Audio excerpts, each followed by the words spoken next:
जय श्री राधे। कर भला होगा भला, नाम जप क्यों नहीं होगा। एक सत्य कथा सुनकर आंखें खुल जाएंगी, जीवन बदल जाएगा। आज का ज्ञान, आज का सत्संग परम पूज्य श्री हनुमान प्रसाद पोद्दार जी महाराज की पुस्तक सरस प्रसंग से। परम पूज्य कहते हैं, एक शहर के किसी स्कूल में एक मोहल्ले के दो लड़के एक क्लास में साथ पढ़ते थे। दोनों में मित्रता थी। स्कूल की मित्रता प्रायः निष्कपट हुआ करती थी।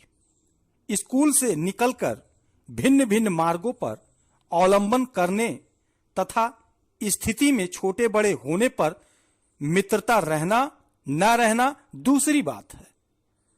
अच्छे लोग तो श्री कृष्ण सुदामा की तरह हैसियत में बड़ा भारी अंतर पड़ जाने पर भी लड़कपन की मित्रता निवाह करते हैं, परंतु ऐसे लोग बिरले ही होते हैं। अधिकांश तो राजा द्रुपद की भांति धन या उच्च पद मिलने पर लड़प्पन के प्यारे मित्र का उसकी गरीबी हैसियत होने के कारण प्रायः तिरस्कार ही किया करते हैं। धन या पद के मद से अंधे हुए उन लोगों को एक गरीब कंगाल को मित्र मानने या कहने कहलाने में बड़ी लज्जा महसूस होती है। आजकल तो कुछ पढ़े लिखे सभ्य बाबू और धनवान पुत्रों के लिए अपने सीधे साधे गरीब ग्रामीण पिता को भी अपने 5 मित्रों में पिता रूप में परिचय देना संकोच विषय हो गया है। आज तो दोनों मित्र पढ़कर स्कूल से निकले। एक सदाचारी धर्मपरायण भक्त ब्राह्मण का लड़का था, दूसरा एक घूसखोर और दुराचारी धनी राजपूत घर की बालक था। सबसे ज्यादा वह पैसों के साथ लाड़ प्यार के साथ पाला था। ब्राह्मण का बालक स्कूल से निकलकर पिता की भांति पूजा पाठ तथा भक्ति भाव में लग गया और राजपूत का लड़का दुराचार में प्रवृत्त हो गया। अच्छे बुरे गुण सभी में होते हैं, किसी में ज्यादा किसी में कम। राजपूत बालक धनी और दुराचारी होने पर भी गरीब ब्राह्मण बालक से मित्रता का संबंध कभी नहीं भूला। दोनों मित्र समय समय पर मिलते, एकांत में एक दूसरे के सुख दुख की बातें कहते सुनते। जो जिस काम में रहता है उसमें उसे स्वाभाविक ही सुख की प्रतीत होने लगती है। इसी से वे दोनों अपने अपने मार्ग में आनंद की अधिकता बतलाकर परस्पर अपनी अपनी तरफ खींचने की चेष्टा करते, परंतु दोनों का एक मत कभी नहीं होता। प्रेम में कमी न होने पर भी मतभेद के कारण दोनों का मिलना जुलना स्वाभाविक ही कम हुआ करता। ब्राह्मण कुमार भक्त मंडली में रहना अधिक पसंद करता, तो राजपूत को शौकीन मंडली में ज्यादा आनंद मिलता।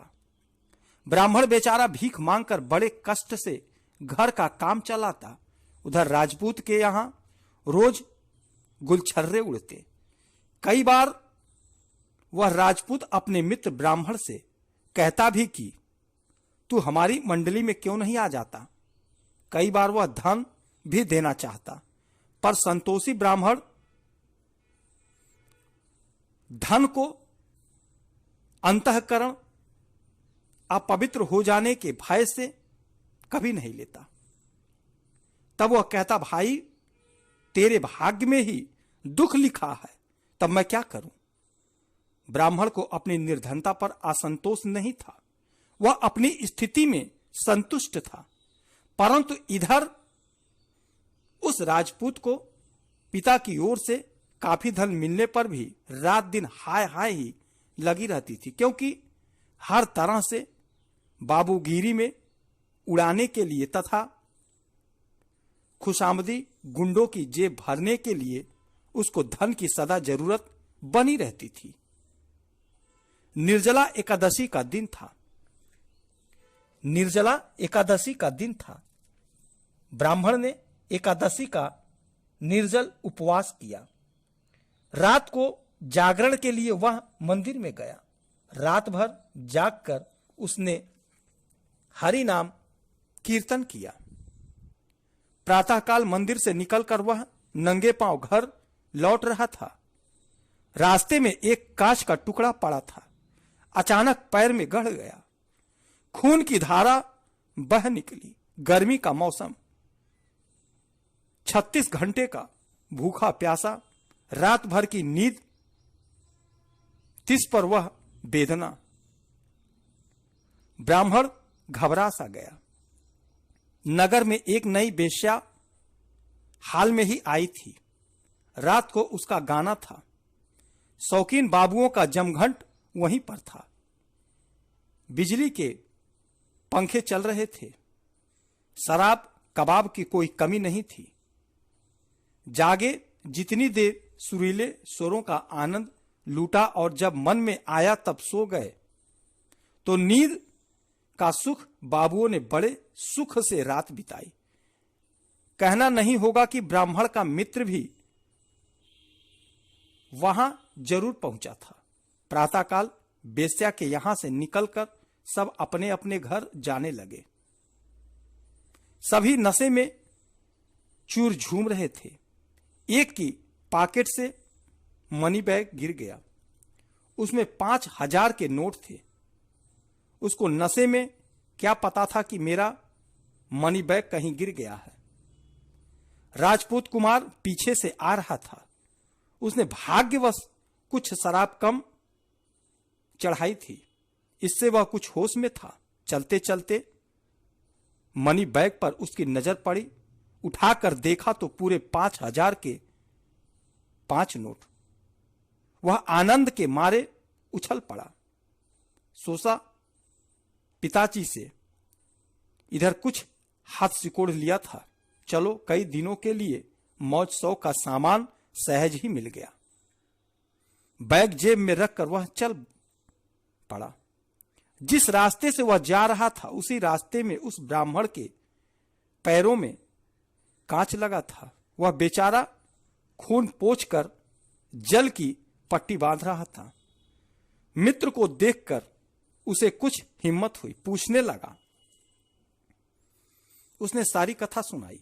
राजपूत ने कहा, भाई तुम तो किसी की बात मानते नहीं। दिन रात पूजा पाठ करते हो और नाम के व्यर्थ के बखेड़े में लगे रहकर जीवन बर्बाद कर रहे हो। भला क्या होता है राम नाम करने से और मंदिरों में जाने से? राम नाम करने से अर्थात राम नाम बड़बड़ाने से और मंदिरों में जाने से क्या होता है? खाने को पूरा अन्न मिलता नहीं। कमाई करना तुम जानते नहीं। बात बात में तुम्हें पाप का डर लगता है। बाल बच्चे दुखी हो रहे हैं। तुम्हारी तो हड्डियां ही चमक रही हैं। इस पर कहते हो धर्म और राम नाम संसार सागर से तार देगा। मरने पर बैकुंठ मिलेगा। कोई देखकर आया है कि मरने पर आगे क्या होता है? भाई आगे पीछे कुछ नहीं होता। व्यर्थ शरीर को कष्ट मत दो। खाओ पियो मौज करो। जब तक जियो सुख से जियो। इंद्रियों से आराम भोगो। मर जाने पर तो सिवा खाक के और कुछ नहीं होगा। मुझे देखो कितनी मौज में हूं। रात दिन चैन की बंसी बजाती हूं। रात दिन चैन की बंसी बजाते रहते हैं। रात को गया था परी गुलशन का गाना सुनने। बड़े आनंद से रात कटी। सुबह वहां से निकला तो पूरे 5,000 के नोट मिले। यह कहकर उसने मनी बैग में से नोट निकालकर दिखलाए और फिर बोला, छोड़ो इन बखेड़ों को, मेरे साथ चलो और आराम से रहो। ब्राह्मण घबराया हुआ था। विपत्ति के समय सहानुभूति भरे हृदय से जो बातें कही जाती हैं उसका असर विपदग्रस्त मनुष्य पर अवश्य होता है। अतः ब्राह्मण के हृदय पर भी मित्र की बातों का कुछ असर हुआ। थोड़े समय के लिए उसे अपने धर्म मार्ग पर संदेह हो गया। वह सोचने लगा, ठीक ही तो है, मैं जिन कामों को महापातक समझता हूं उसी में यह दिन रात रहता है, तब भी इसे कितना सुख है।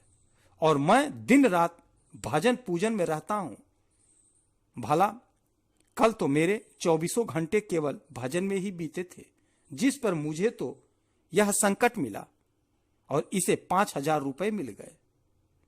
इन विचारों के पैदा होते ही अभ्यस्त शुभ संस्कारों ने जोर दिया। मन ही मन ब्राह्मण पहले विचारों का खंडन करने लगा।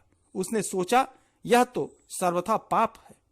क्या हुआ जो इसे रुपए मिल गए? पराया धन लेना क्या अच्छी बात है? जिस बेचारे के रुपए खोए हैं उसको इस समय कितना कलेश हो रहा होगा। मुझे ऐसा सुख नहीं चाहिए। इस तरह मन में अपने संकल्प विकल्प हुए। अंत में ब्राह्मण को उस महात्मा की बात याद आई जो उस समय नगर में आए हुए थे।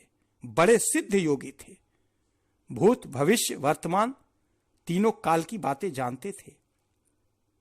राजा प्रजा सब पर उनका प्रभाव फैला हुआ था।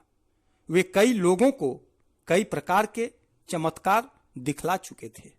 ब्राह्मण ने सोचा, इसका निर्णय भी उन्हीं से कराना चाहिए। उसने अपने मित्र से यह प्रस्ताव किया।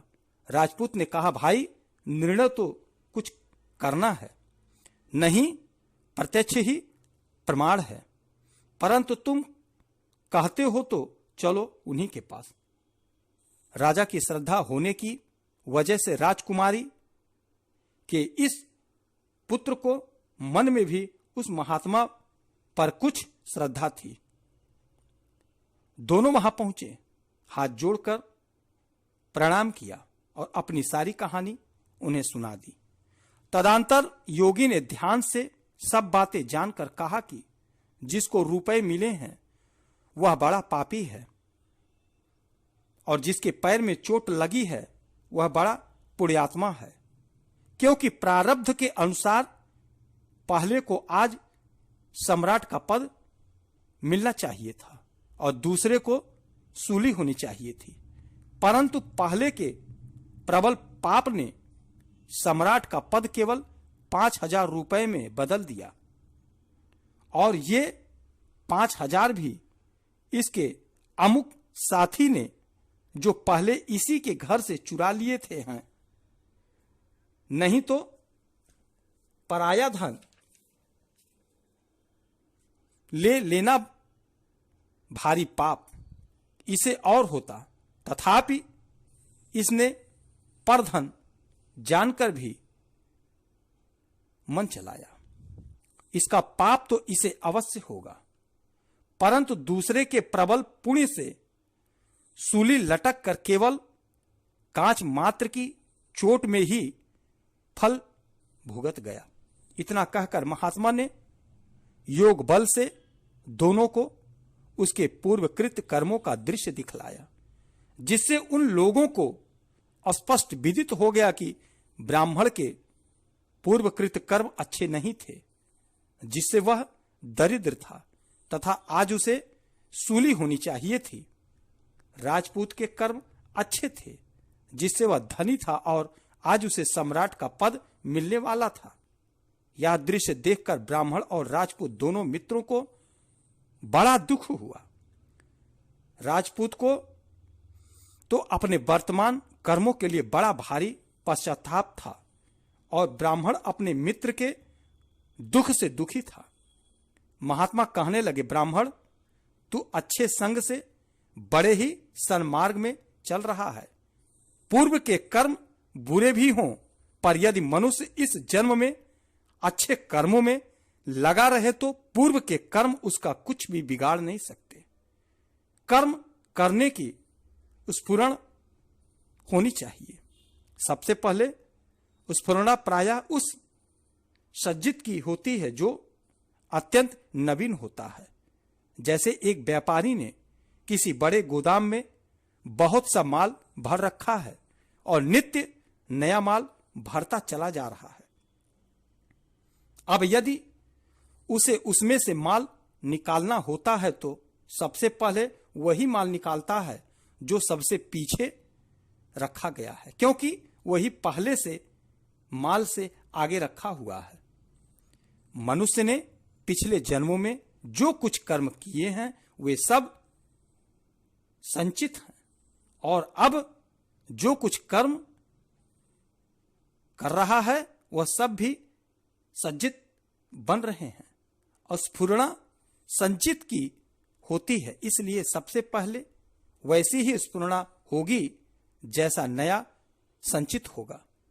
नए सज्जित के अनुसार स्फुरणा होने में संदेह हो तो 2-4 दिन लगातार किसी काम में लग कर देखिए, मन में उसी विषय की स्मृति रहती है या नहीं।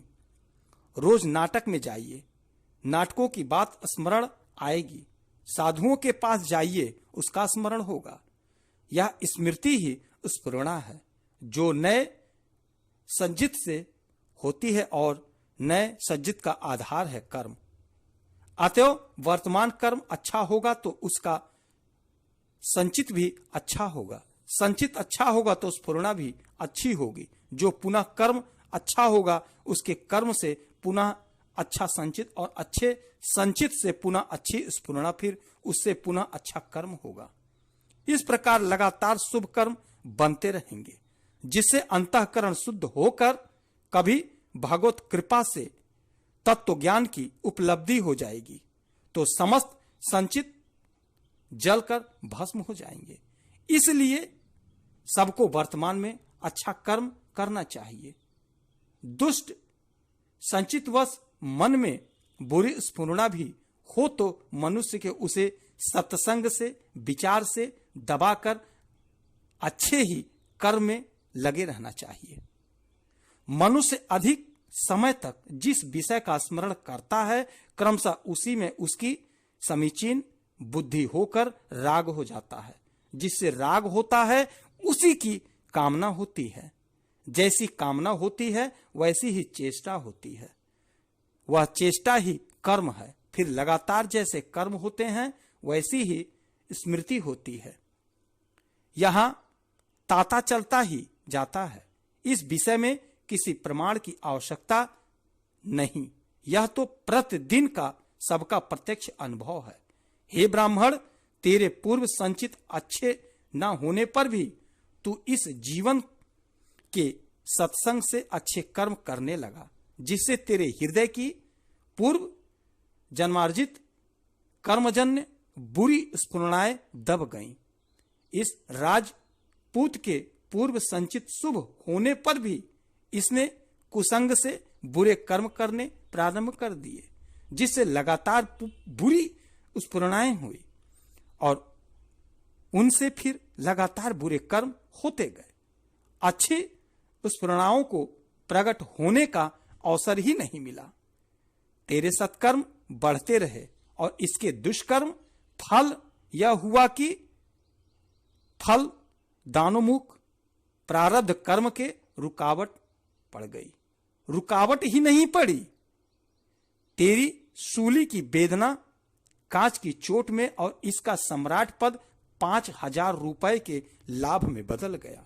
ब्राह्मण ने कहा, स्वामिन, मैंने यह सुन रखा है कि कर्मों को भोगे बिना उससे छुटकारा नहीं मिलता।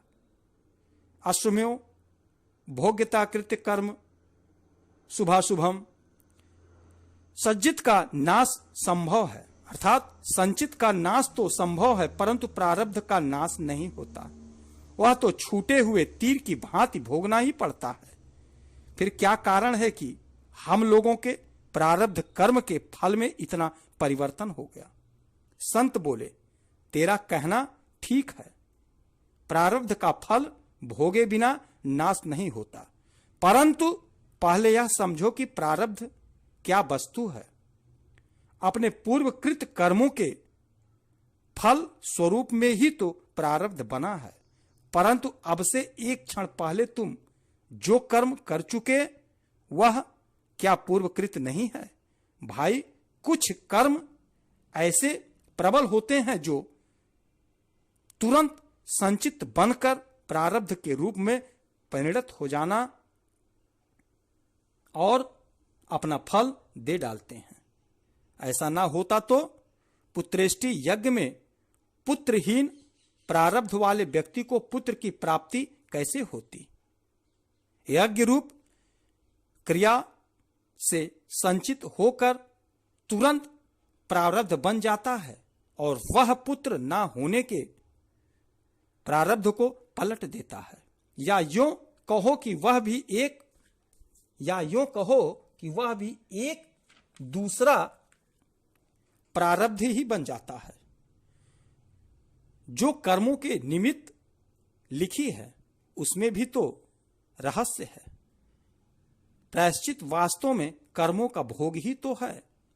किसी के ऋण को कोई रुपए देकर चुका दे या उसकी चाकरी करके भर दे, दोनों ही मार्गों से मनुष्य ऋण मुक्त हो सकता है।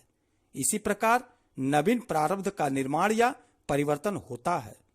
अवश्य ही ऐसे हाथों हाथ प्रारब्ध बनाने वाले प्रबल कर्म बहुत थोड़े होते हैं। तुम दोनों के हो गए, इससे तुम लोगों में भाग्य ने भी पलटा खाया। हरि भक्ति और हरि नाम से बड़े पापों का प्रायश्चित अनायास ही हो जाता है। अतः हे ब्राह्मण कुमार, इस कुसंग में पड़े हुए अपने मित्र राजपूत को अपने साथ ले जाओ और दोनों हरि सेवा रूपी सत्कर्म में लगे रहो। तदंतर संत राजपूत को संबोध कर कहने लगे, हे राजपूत, तेरा भी बड़ा सौभाग्य है जो तुझे ऐसा सदाचारी मित्र मिला है। अब इसके साथ रह, कुसंगति का त्याग कर दे और भगवान का भजन कर, तुम लोगों का मंगल होगा। साधु इतना कहकर चुप हो गए। दोनों मित्र दंडवत प्रणाम करके घर लौट आए और भगवत भजन में लग गए। इस दृष्टांत से यह सिद्ध हो गया कि ईश्वर के घर अन्याय नहीं है। अपनी अपनी करनी का फल यथार्थ रूप से ही सबको मिलता है। जिस पाप कर्म करने वाले को सांसारिक उन्नति देखने में आती है, उनके लिए यह समझना चाहिए कि या तो उनका शुभ प्रारब्ध इस समय फल भुगता रहा है, वर्तमान पाप कर्मों का फल उन्हें आगे चलकर मिलेगा, या उनकी जो उन्नति देखी जाती है उसे बहुत ही अधिक होने वाली थी, जो वर्तमान में प्रबल पाप कर्मों के फल से नष्ट हो गई।